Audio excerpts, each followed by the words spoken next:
Hello, my name is Joshua, and first and foremost, I would like to say thank you for viewing this video and subsequently visiting my channel.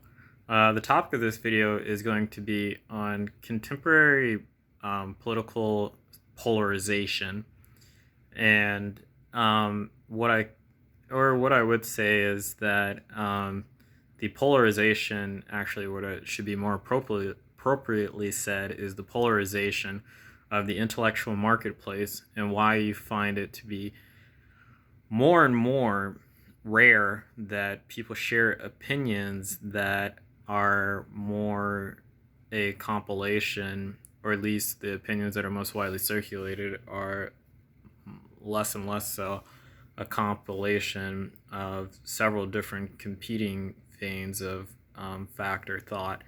And first and foremost, launching into this discussion, this is something I decided to think about based on a video I watched very recently that's about 4 or 5 years old from the YouTube vlogger Veritasium, where it looks like he's at a university in, I would say, either Denmark or Sweden.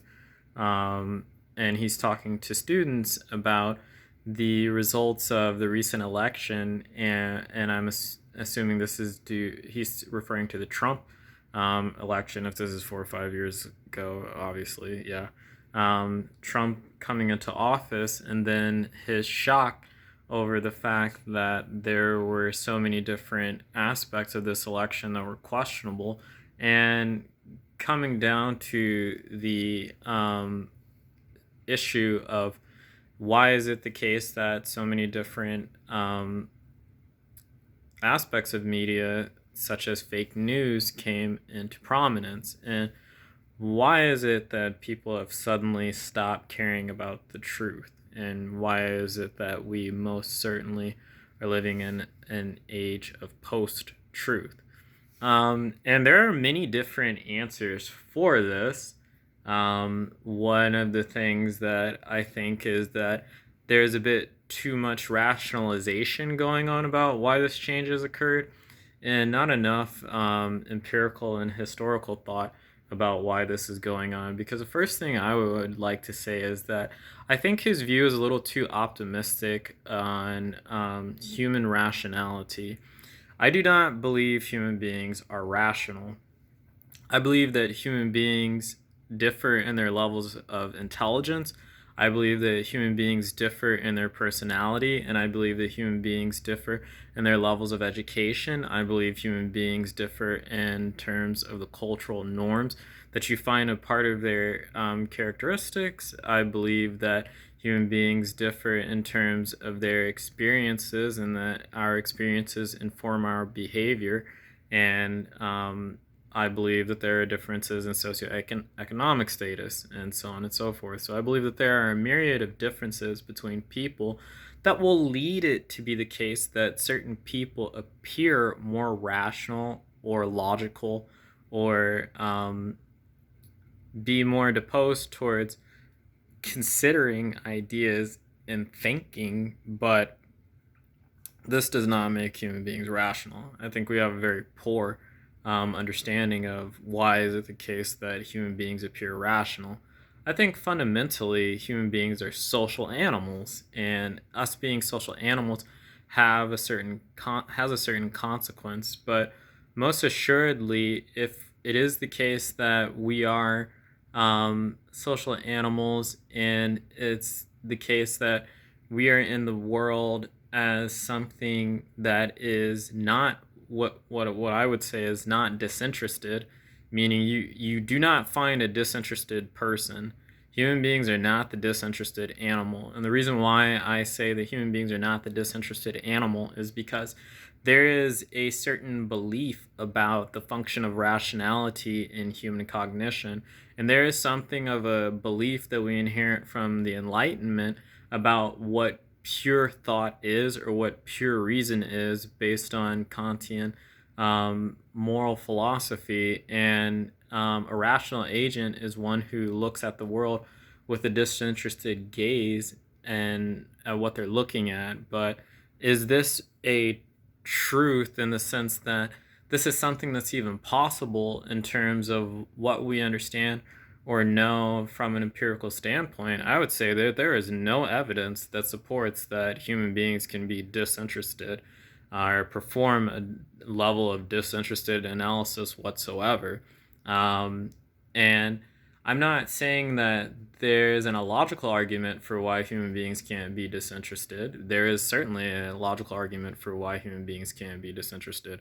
Because think about it like this: if it's the case that human beings can be disinterested, how does this aspect of disinterested cognition work?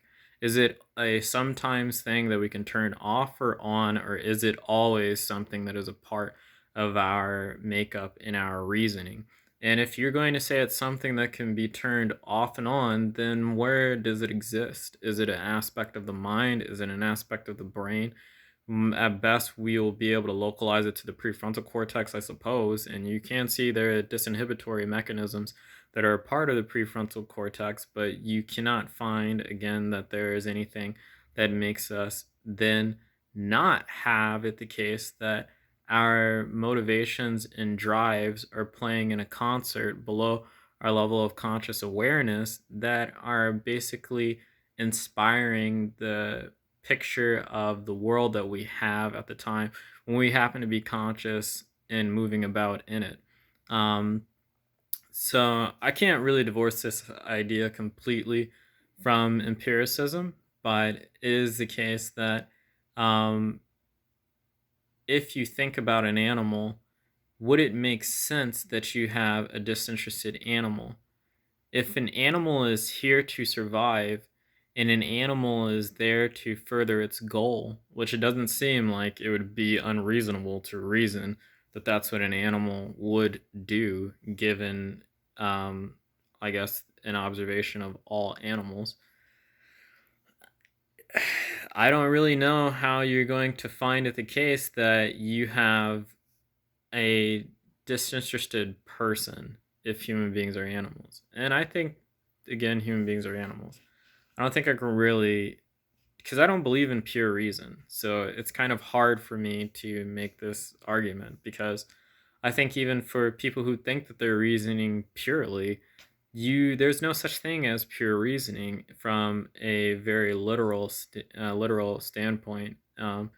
As a descriptive one of what's going on in the world, you have the case that, again, there are differences in levels of education, there are differences in experience, there are socioeconomic differences.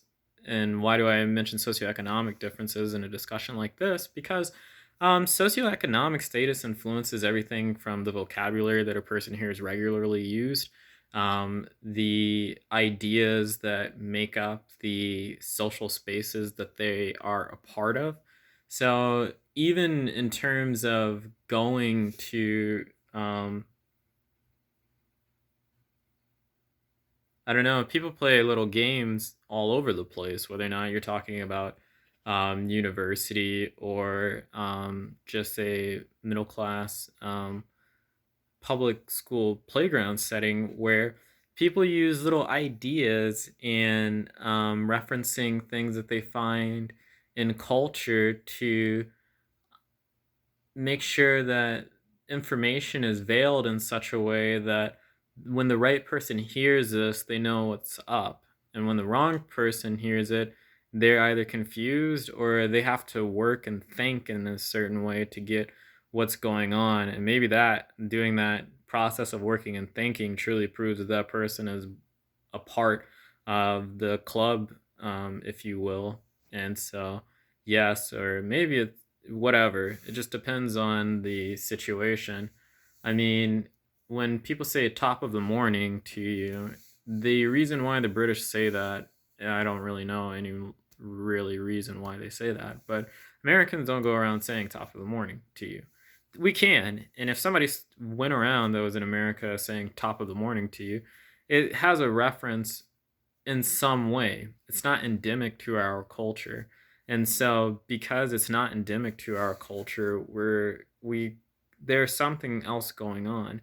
And why I say that is because whenever you look at class differences, let's just go ahead and talk about that. there are certainly differences in what people are familiar with or normalized to. So, if you bring up people, I mean, I think these things are well documented that bringing up certain passages of literature in certain circles hits home. And if you go, for instance, to a truck stop and try to talk about Nietzsche or talk about Schiller with anyone there, chances are you're not going to find many people whom you can converse with.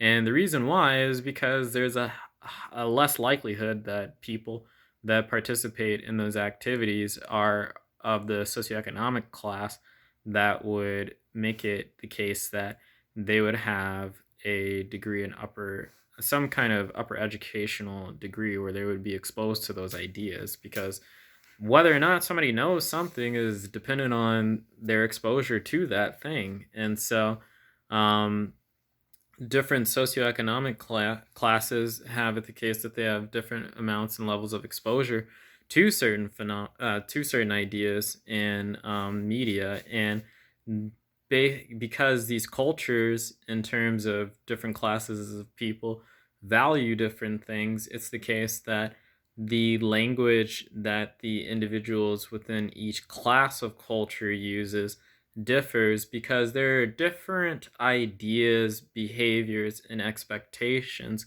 coded in each level or each layer of American culture. And so this is something that you can observe. And so the reason why I bring this up is to say that um, there are things that, for instance, in terms of upper class people, or when you're going to talk about the upper class, yes, there's what the media shows you in terms of like Britney Spears is psychologically imploding, or um, whomever. I mean, there's definitely media that tries to construe an image of what people at the highest level of social class in America are like. Um, but they control the media. So you have to understand that those images are selected, and why people tend to talk about what they talk about has a certain um, point to it.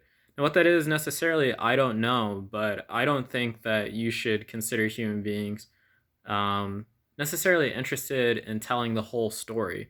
I don't know if you want to call that honest or dishonest or something like that, but to me, human beings are not um, disinterested. We're not necessarily interested in seeing our, I would say, to borrow a term, privileges and power disappear necessarily. And I don't want to talk about these things as in like a discussion about the aspects of power in a society or something like that, because I'm not a postmodernist, and I don't believe the things that postmodernists believe. But just to sort of flush out why I'm saying these things, it's just the case that you'll notice, for instance, people who are in higher socioeconomic classes tend to exchange information between one another a lot more than people who are in middle class situations. And you will also notice, at least from what I've seen, I can't say because I'm a middle class person for the most part, so I've had exposure to certain individuals, but I can only say like this is what I see, or this is what I've seen. It's what I take from my exposure to these things. I do not have a very large sample because, again, I don't have insight into that world. I can only talk about what I see, what I've seen from the outside. And from this, they tend to exchange information with one another, not like talking about the news or the weather, but um, people, events, and useful things. So they're much more utilitarian. Americans in general are characterized by a certain amount of utilitarianness to them, but in terms of the um, ubiquity of that value, you tend to find that it is more localized within upper middle class individuals, and they tend to practice or do things that require a serious amount of delaying gratification. And whenever it's the case that the games that you're exposed to from a very early age require you to wait and to practice things like patience or manipulation or being more, I would say, Machiavellian than the other kids around you, then you're just going to see the world differently and think differently about um, what it means to think in the first place or be moral or ethical in the first place. And these things influence how rational or how logical or reasonable a person appears to be because, in terms of even appearing logical or rational, so if, for instance, here's a what would I say, a trope. So if you read Sir Conan Doyle's Sherlock Holmes has a certain personality profile, and we can talk about this personality profile from a general standpoint, but at the same time, you can think about the personality characteristics that Sherlock Holmes has, or at least are mentioned by Sir Conan Doyle. And this is why postmodernists and critical theorists have the argument that they do have. And you can see how these things tie to certain features of, let's just say, socioeconomic status, that Sherlock Holmes is a certain character from a certain socioeconomic class within a certain society, and those things have to do with as much. Those things have just as much to do with the way his character appears as maybe the activities that he does. And most people pay attention to the activities that he does, which I think you should, because those are things you can copy or emulate. But in terms of, and maybe even his personality or whatever, I just am less ambitious about those things because either they're aspects of his temperament or they're things that he's had drilled into him or has practiced for very many years unbeknownst to himself. Um and that's why he's like that, because for instance, some people are more verbally based than others, and you definitely have extroverts, but if you deal with people who are in higher socioeconomic status, rarely do they do a lot of listening. And yes, it's the case that they do talking, but it's not the same thing. So they do a lot of listening. That's the way that I would put it. They don't talk as much. They're much more, at least from what I've seen. I don't know if this is true for every single freaking person from an upper, beyond an upper middle class situation. But they're much more careful and attentive to the world than, say, people I meet and or see just in a local setting, like at a Walmart or like a Kroger or a grocery store or something like that. Um, People are not extremely observant of anything that is outside of the immediacies of their concerns, in terms of like, I'm going to the store to do X, Y, and Z. What most people are like, they have a story of what they want to do in their head, then they go out and try to do that story. And whenever it's the case that what the events that happen in the world fall in line with their expectations of how that story is supposed to go, they're happy relative to how much it did and how much what events happened didn't. There needs to be the right ratio of so much of this did happen and so much of this didn't happen for them to be happy about the activity that they just underwent. And if everything goes right, they're probably going to be ambivalent. But nonetheless, like, that's how human beings, like, most, nonetheless, that's how, like, most middle class people operate. It's not to say that there isn't some level of this.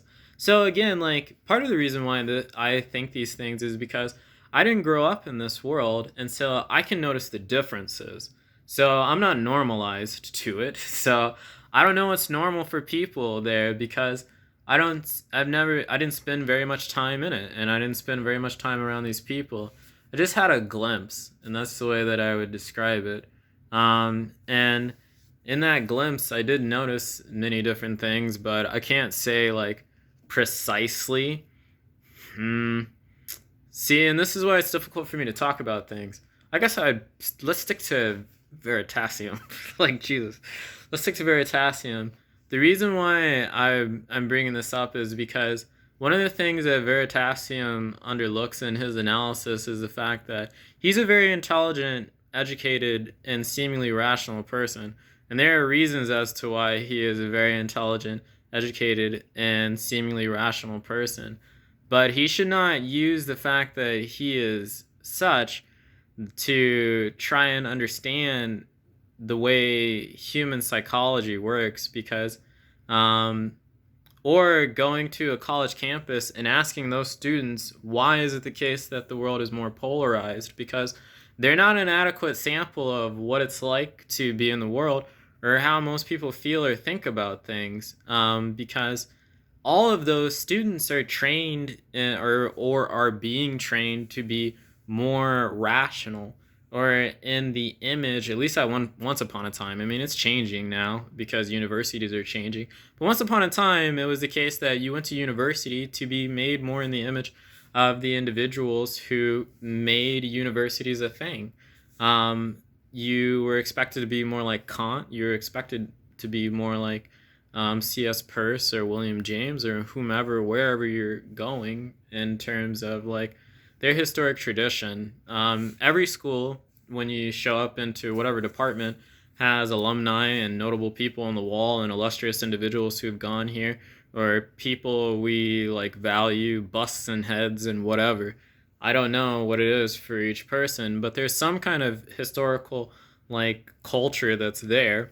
And it was the case that you were being conformed to the image of that culture, and at whatever time you went there based on some person's interpretation of education and what they thought that that meant at the time. Now all of that's being changed because people, of course, are pulling down statues and whatnot, and so that may not hold after this video or maybe a few years, but that's what was going on, and that's why all of these students can articulate themselves and their ideas about what they think this means or why this is happening in the world, because that's what people valued. And it seems like that's changing, but I still think it's relevant.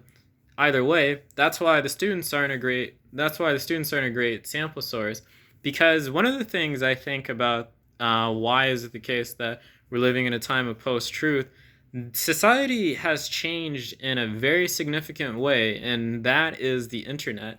Now, Veritasium talks about the internet in this video, but he gives an adequate analysis of the fact that fringe groups or people who views are not like on the edge of people whose groups are on the edge of popular ideas, or the polar opposite side can say whatever they want just as much. But one thing he says is that he didn't think that this would cause it to be the case that people would suddenly stop caring about facts. And I would say it is that people are not rational. You're not rational. You irrationally believe a certain set of values or ideas that you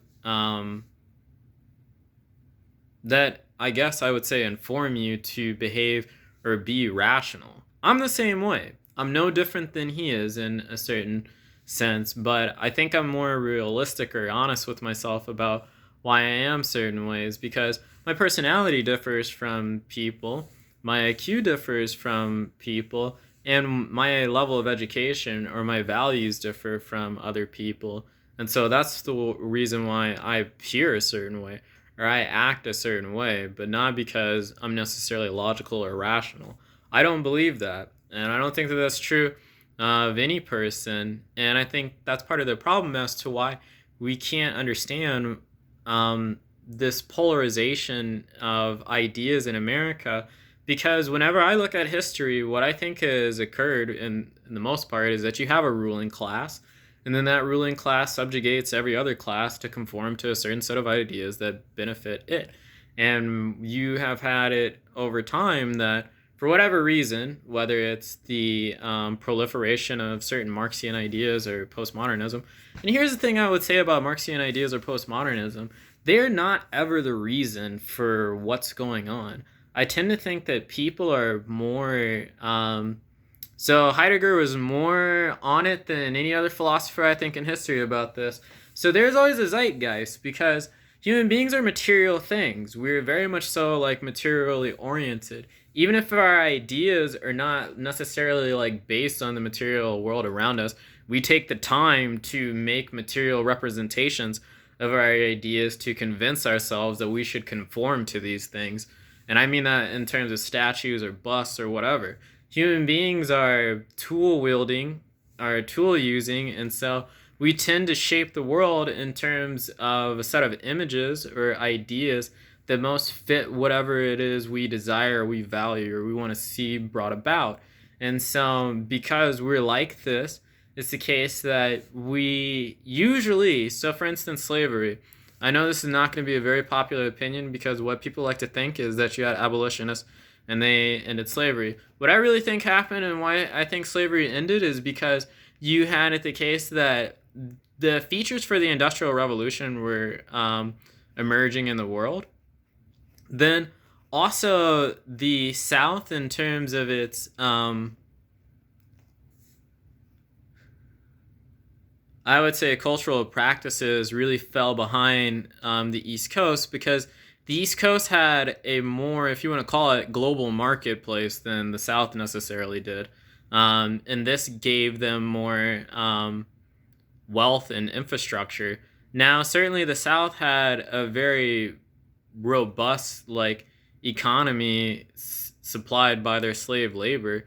But whenever you're thinking about I don't know, commerce or something like that, somebody who has multiple diversified streams of income versus somebody who has one, if you're thinking about it from a social political dominance standpoint, then the one who has one, if they lose in a fight and they lose that one, they're going to fall very fast and hard to the one who has the diversified one. Who's going to rule the marketplace, or who's going to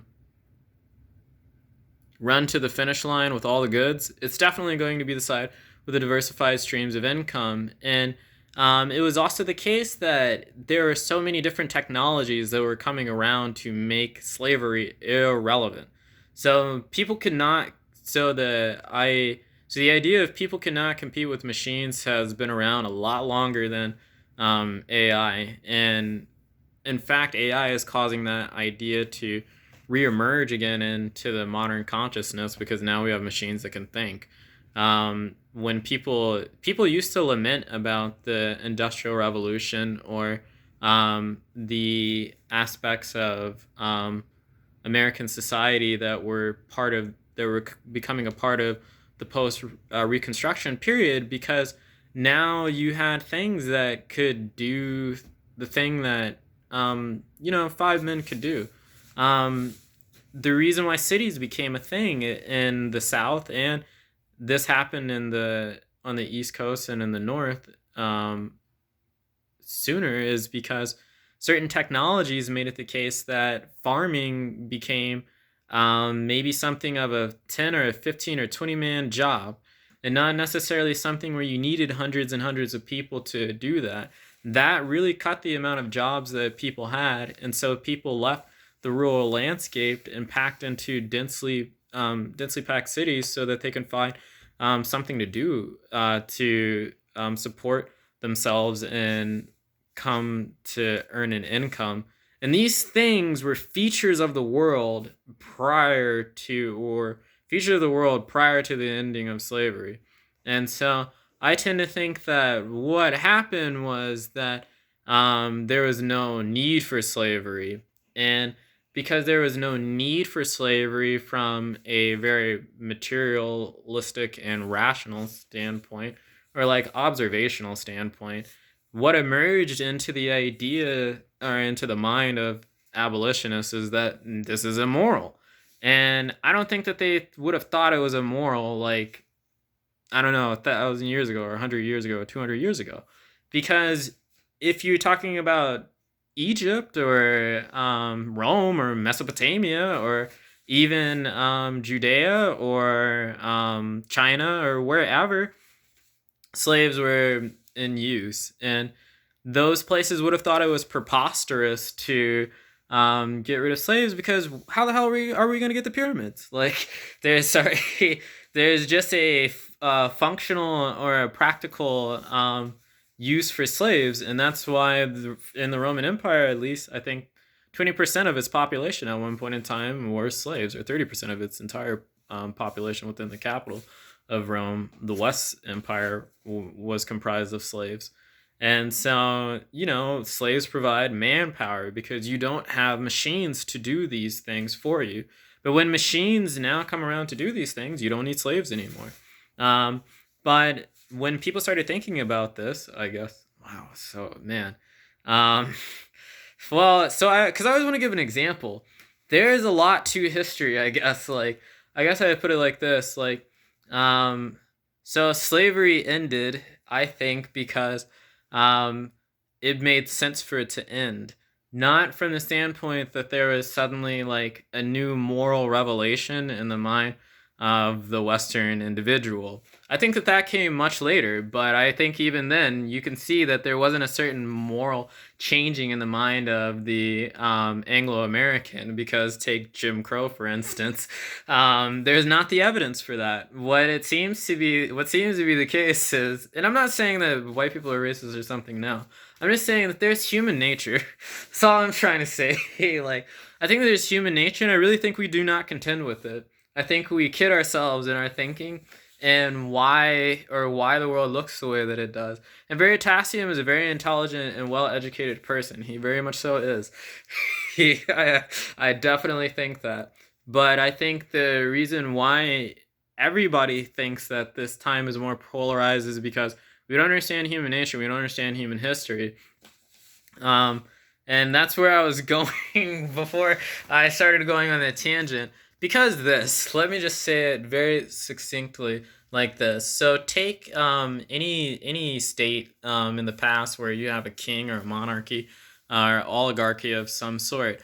Whatever was being taught to people was controlled by this power and this power alone.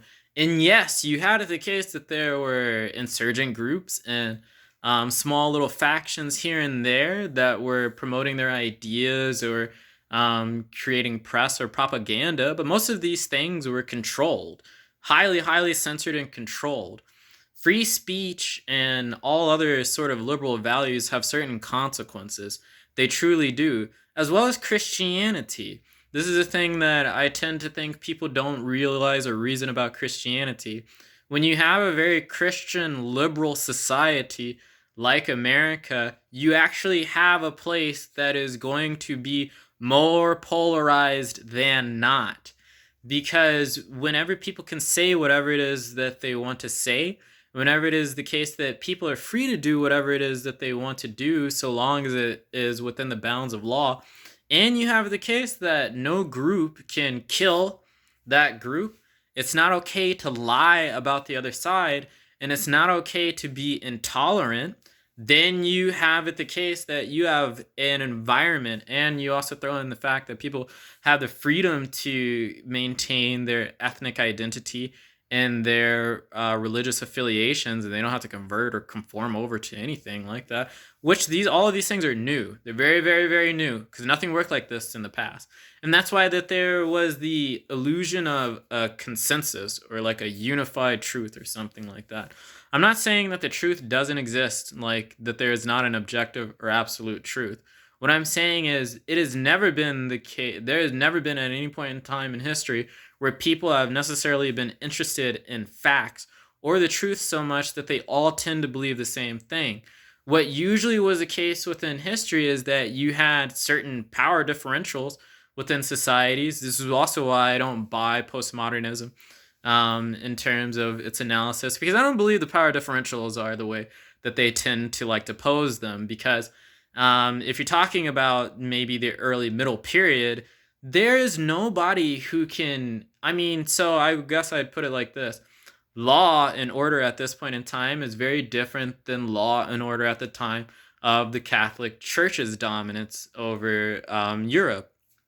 And because things are different now, it's not quite the same. It's not quite the same thing. It's why they always have to talk about these subtleties, the subtleties, the subtleties, the subtleties. There's like overt and then there's covert, and there are all these different subtleties. I don't think that what they're saying is untrue. What I think is that it misses the point, because what the answer is not, you're not going to suddenly like reform the human animal. That's not going to happen. I think that people like that idea because we have beliefs. And there's nothing wrong with like having beliefs, because they very much so like inform the way we are in the world. But we have those beliefs because we belong to certain groups, and groups identify themselves with the ideas that they share. And it's not going to be the case that you're going to have it, well, look, man, because this.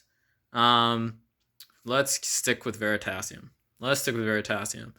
Veritasium, because he's not the only one who thinks like this, and so that's why I'm tending to bring it over here now. He's not the only person who thinks like this, and I think that whenever you want to think about human beings, you have to know what we really, really are. And you have to be very honest. You have to know what we really are, and you have to look at history. You have to be very honest with yourself, because it's not the case that I necessarily like these ideas, but I don't see any evidence for thinking anything differently. I'm going to be very honest, I don't. And I think part of the reason, even for myself, to be able to have these ideas is because you have things like YouTube or Wikipedia or Amazon or um, LibriVox, and so many different like um, platforms that allow somebody to acquire facts and information that I can sample from. And my being somebody who doesn't really uh,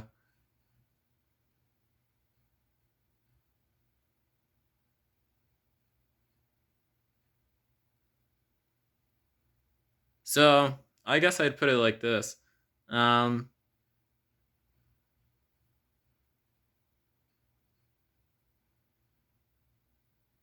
well, so it's very difficult to do self-analysis. I'm just gonna put it like this, like